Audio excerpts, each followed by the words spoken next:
Hello, ladies, and welcome to Coffee Talk. My name is Nina, and I will be your host today. If you want to scale your business globally, but English might be holding you back, this is the right place for you. I'm so excited to introduce my first guest, Olivera van Delft. Olivera, welcome to Coffee Talk. Thank you, Nina. Thank you for inviting me. It's a pleasure to be here. Pleasure is all mine. And as I said a few minutes ago, I have to admit I'm a little bit nervous because this is our first episode in English. And I just want everything to be interesting and useful for our listeners. But still, I'm just trying to remind myself this is Coffee Talk, no matter if we make a mistake. This is like, if it's not perfect, never mind, we just started. So that's like the whole philosophy. It's like learning English. Yes, you are right. And smiling really helps. So maybe this could be advice for someone. Let's start with you. So you have lived in 10 countries. You speak English every day and you run your own business. Tell us a bit more about yourself and your business, of course. Yes, thank you, Nina. Indeed, I have been all over the world. When I look at it from this perspective right now, it sounds insane, right? To have an opportunity to live in 10 different countries. By the age of 34, I just turned 34 2 days ago. Oh, happy birthday. And yeah, thank you. And to have it achieved on my own. So it's not something I have done with my parents or that I moved as a child. So all of this came once I was already grown up. And yes, today I live in the Netherlands. I'm married to a Dutch guy. So if you think English is hard, Dutch is harder. And yes, as of this year, so as of February this year, I'm running my own business, helping mothers who are just transitioning into parenting through the identity shift. I will not call it crisis. I think it's a big identity shift that happens once we become mothers. So I'm guiding them through that whole process. So that's where I am right now. I love it. I became mother last year, and my baby turned 1 year, like few days ago, let's say. And I really felt that, identity. Who am I? What's happening? Am I just serving the baby, or there is Nina still somewhere in? So I totally get it, and now when I became a mother, I understand how women feel with that transition. Indeed. I think it's not an easy transition because we still question what's left from that old self. Can I take something from there? Am I the complete new person? How I'm gonna fit this new life with all the old habits or things I have done before? Can it all coexist together? What do I have to sacrifice or give up on or invest into? So a lot of questions to be answered there. And tell me, what made you start your own business? What made me start my own business was the idea that I could do it all. So I didn't wanna compromise being a mother and having career. So for me, it was very important to be present in my children's life, to be with them as much as possible. So I thought there is no way I can do it with my old job, where I had to work 8 hours a day, every day of the week, every week of the year, except the holidays. And with two children, with one, I could still somehow pull it off. And he spent a lot of time with my husband, so we would work in shifts. And I felt, okay, it's still working. But once the second one was there, I realized I have too many balls to juggle and this is not gonna work. I better look for something different. And then once I started exploring opportunities to, again, still work for someone, but shorter hours, I realized it's still not giving me the freedom I want. I wanted that freedom where I can just work any day I want, but also be able to not work any day of the week when I don't want or I can't, or children are sick and I just have to be with them.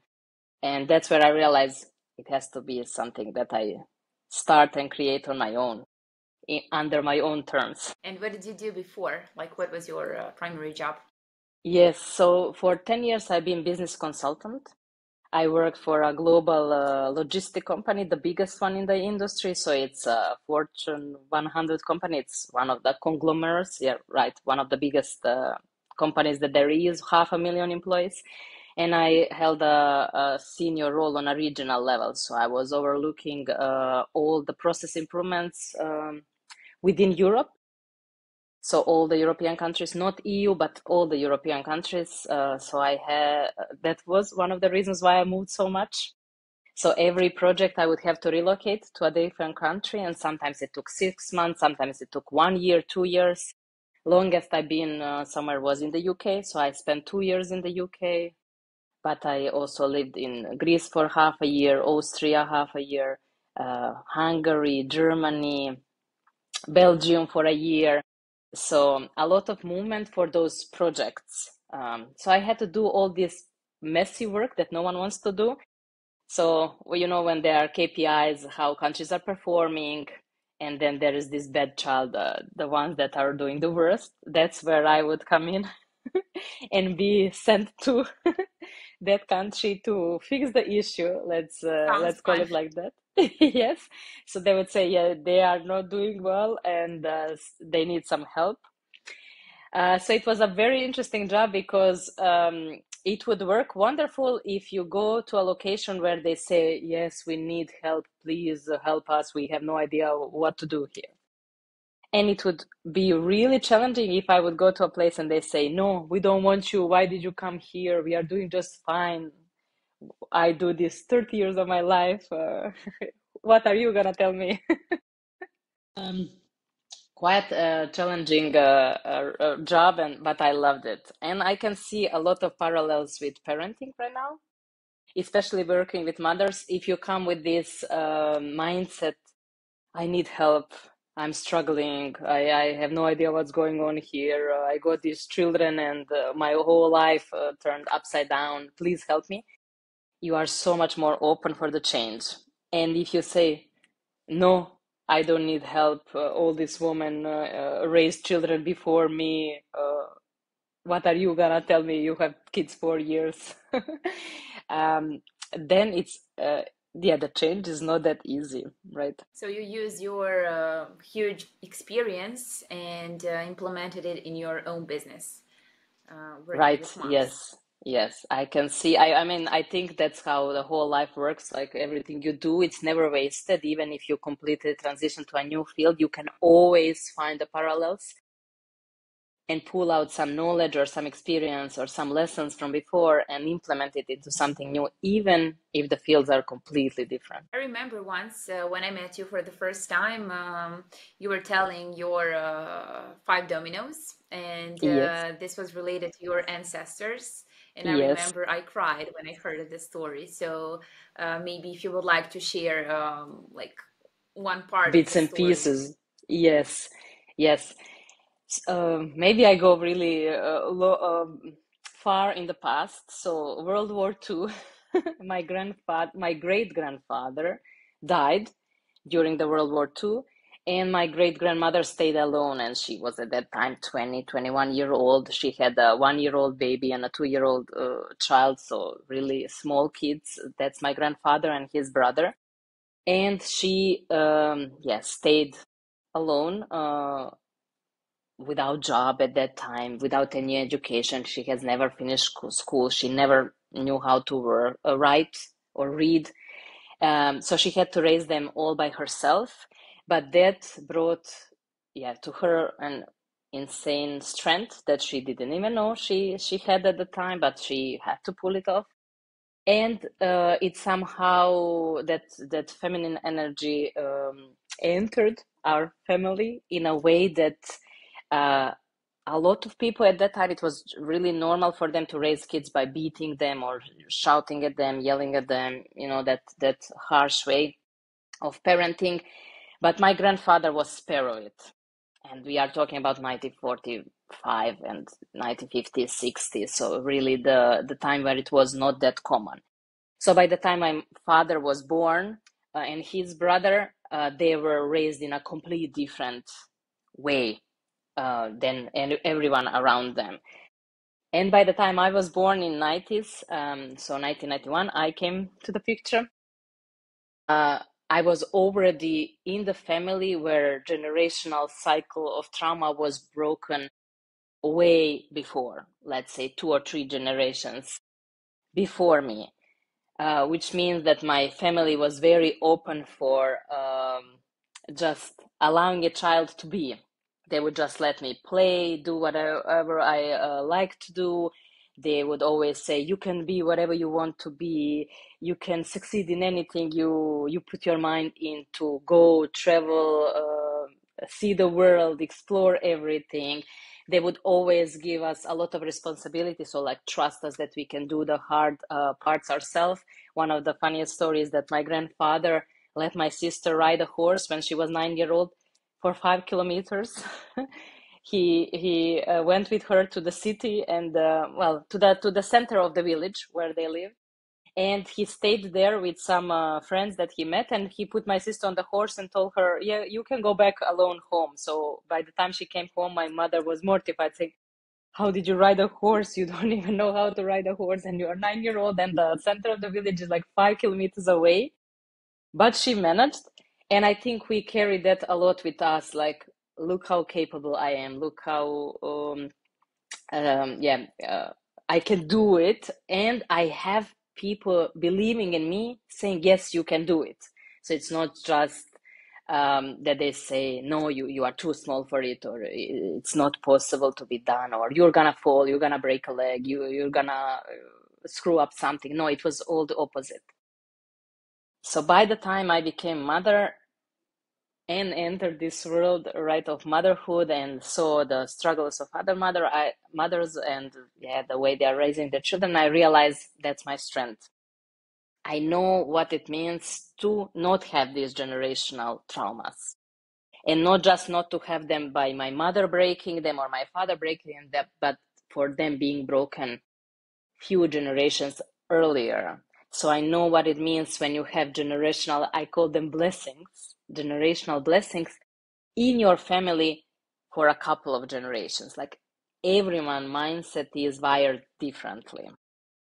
So this, that I traveled the world and lived in 10 different countries and did all these amazing things, it comes as a natural consequence. I do take a lot of credit for it. Like, of course I did it, so it was my own. Yeah, I own it, but it still came on the back of amazing push that I had as a child.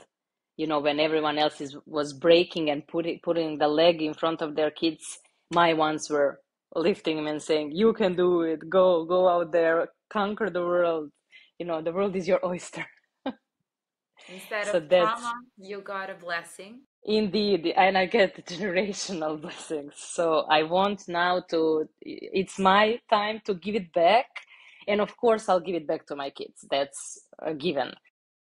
But I thought, why not bigger, right? Why not open the eyes of everyone and saying, look what happens when you break that generational trauma right now. Look what's gonna happen, not just to your kids, but their kids and your great kids. It's just a ripple effect in a positive way. I'm just gonna say, what a story, what a legacy, and what a gift and superpower to share with others.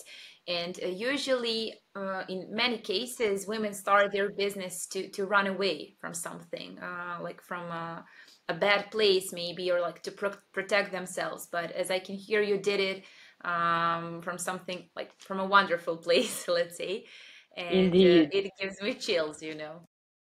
indeed. I loved my old job. Like, let's put it away. I really enjoyed fixing the unfixable problems and going out there and um, trying to resolve things that have been piling for years and no one was looking into it, and then it became a huge issue. But I'm sure there are other people who can do it just as good or even better than me, who are, young and motivated and passionate about that type of work. And I entered a new era in my life, and I thought, hey, why not implement all that knowledge, put it in the field such as parenting, so motherhood, And yeah, of course, I'm not doing it just based on my old experience. I started studying psychotherapy. I just finished second year, and I just finished propedeutic. So that's also a difference between the exams that I didn't have during my studies. So with psychology, it's a well-known type of degree you have to get. So I am also backing it up by the science and the known research in the field.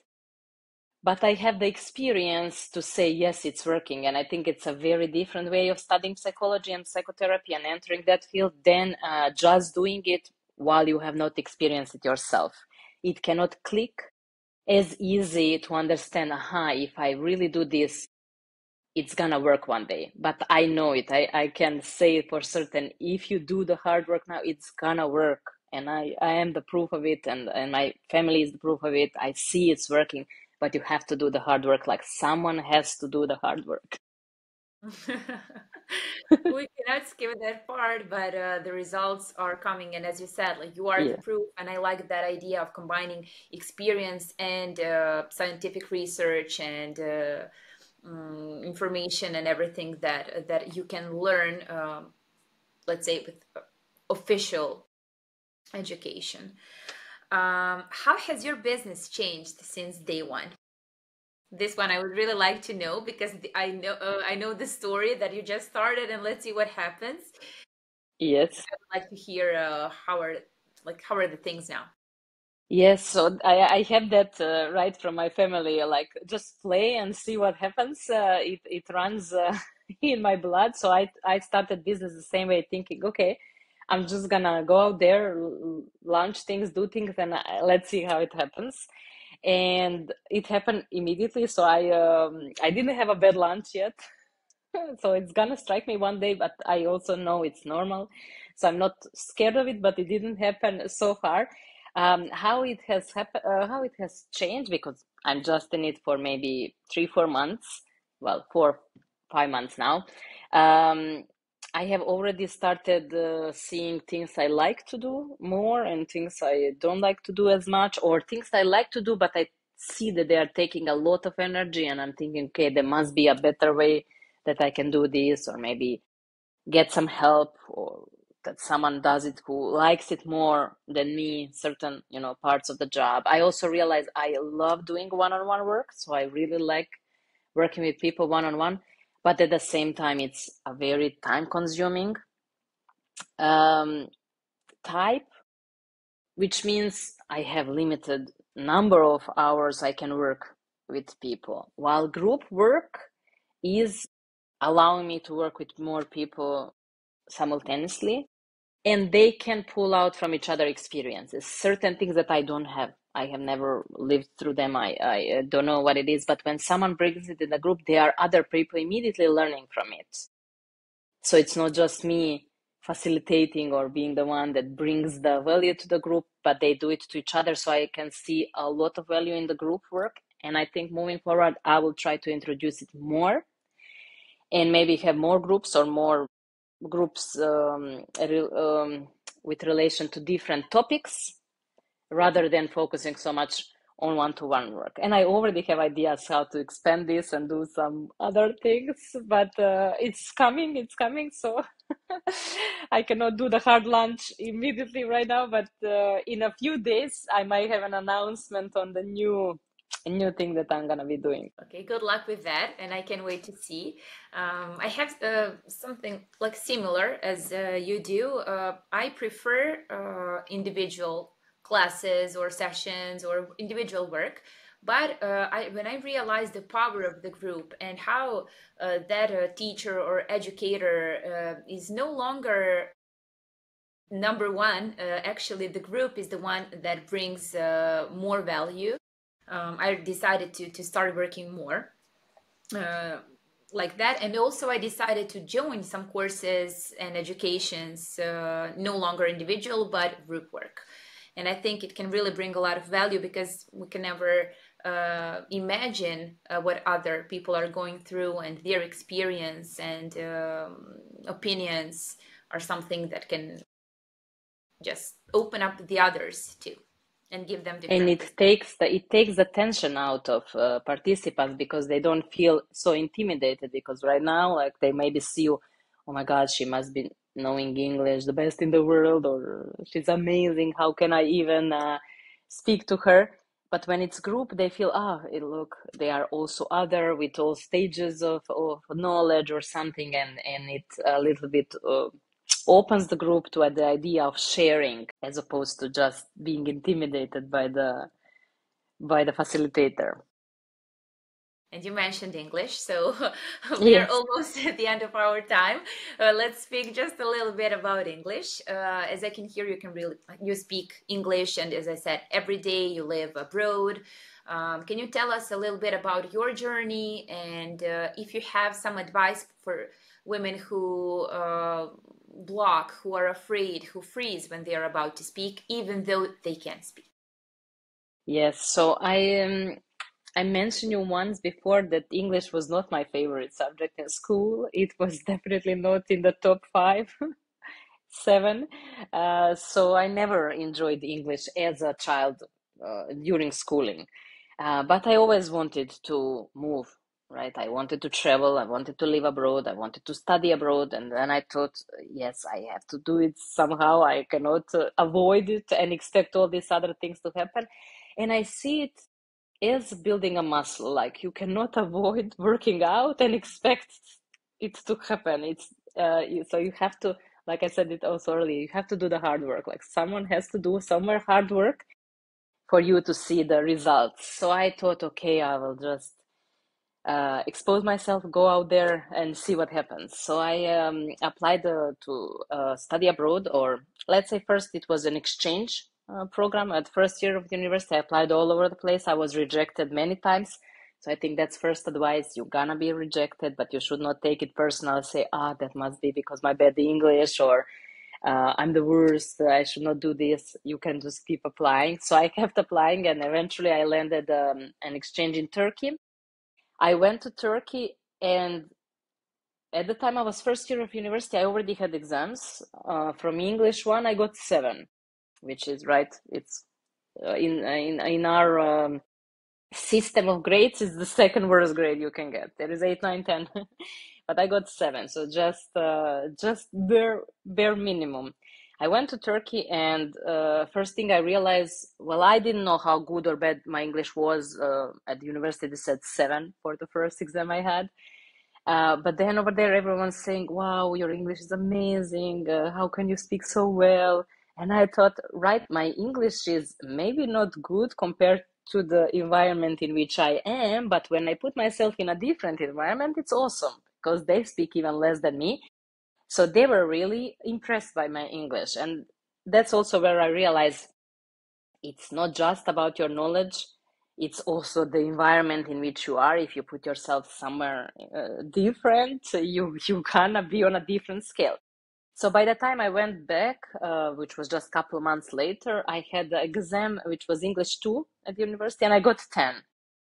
So my English went from 7 to 10, really on a scale from on that grading within 3 months of living abroad in Turkey, where I was not even surrounded by native speakers. I was not even surrounded by people who spoke excellent English.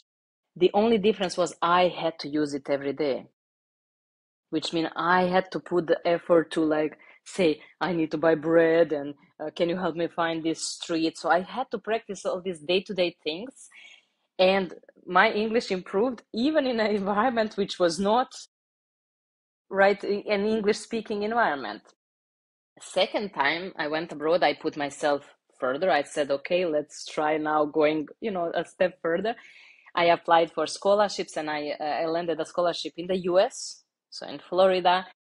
And that was a 1 year long program. A really funny story. In order to get these scholarships in US, you have to pass English test. IELTS it's called, and you can't just get a scholarship based on your grade, so you have to also prove some level of English. So I went to do this exam, and I needed 75 points to pass it out of 120. So really, like, the scale is high. I got 77, which was again the bare minimum. I just crossed the line. for that, I was preparing 1 month before that. I was studying every single day. I said, okay, we're gonna pass this. It doesn't matter that you don't get 100, 120. You go for like the bare minimum. So I just passed with 77 points. And you know what's the funny thing? They said, okay, your English is not the worst, but it's definitely not at the top. So they sent me 1 month earlier than everyone, so I can practice English before the school starts. So everyone got a scholarship for 1 year. I got 1 year and 1 month. So, so that's also like how life works. You cannot predict it. And then everyone was hating on me, saying, I cannot believe she goes 1 month longer than us and she speaks the worst English, because there were 20 of us that got that scholarship eventually, and they were quite some people who spoke amazing, right? They scored 120, 115. They were even saying, oh, like, who is the best there? No, I was on 77, but I got extra 1 month in the US, and I was like, this is life. Like, what an amazing opportunity. So after US, of course, my English improved significantly, and I was way more relaxed to speak it. But there, I faced challenges which I didn't have in Turkey, which was people correcting me. So that's another thing which I think it's very normal. That's gonna happen. You have to put yourself out there and be ready that people correct you. They're gonna say, yeah, you don't say it this way, you say it that way. You say the and not and all these little things that you might not have in your own language.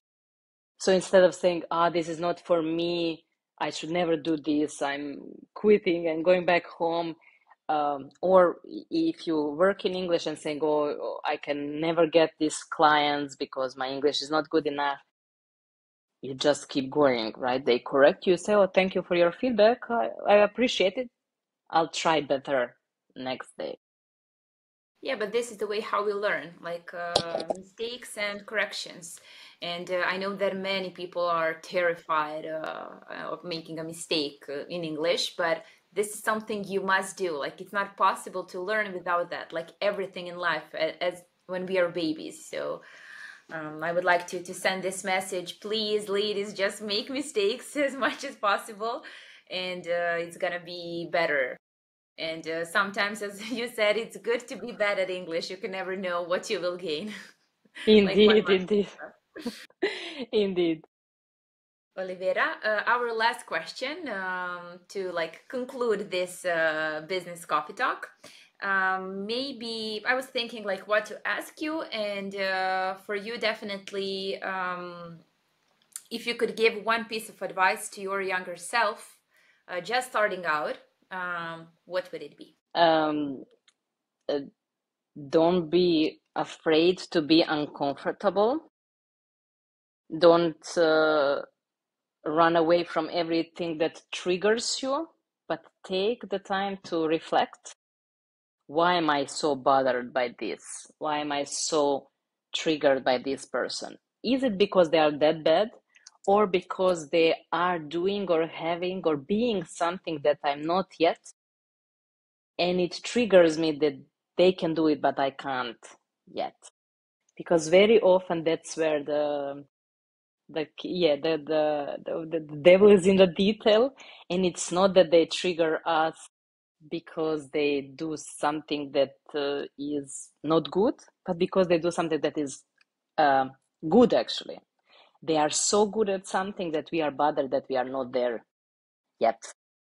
So I would say take the time to reflect and don't shy away from this hard work. So that's I love that metaphor with workout, with muscles. I think it sticks really well.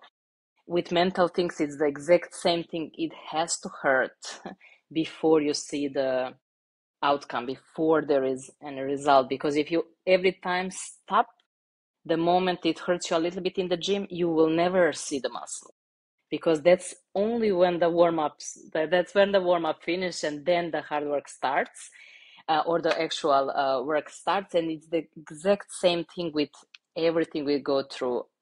You have to be able to go through the uncomfortable in order to see some big results.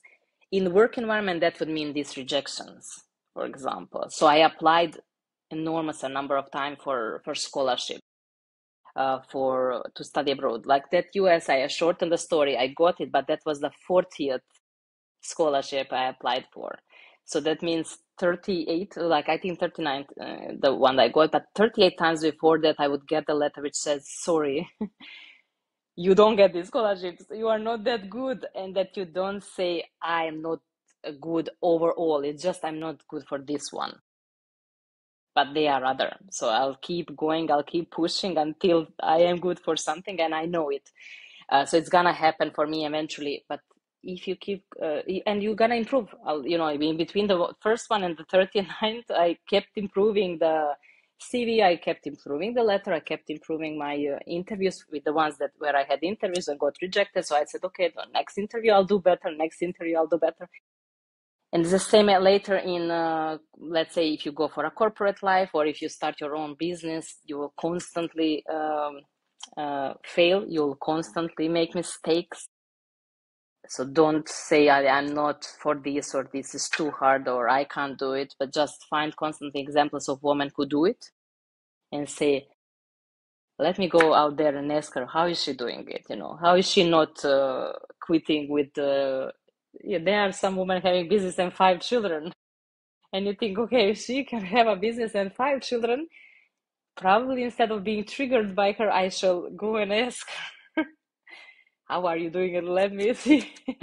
What can I learn from it so I implement it in my own business or my own life and so on. So that would be my that would be my advice to my younger self, yes, and to Love it. everyone else. I love it, and I have a personal story, so many personal and professional stories. For example, Coffee Talk was rejected, I don't know how many times, by the investors who were really interested in investing.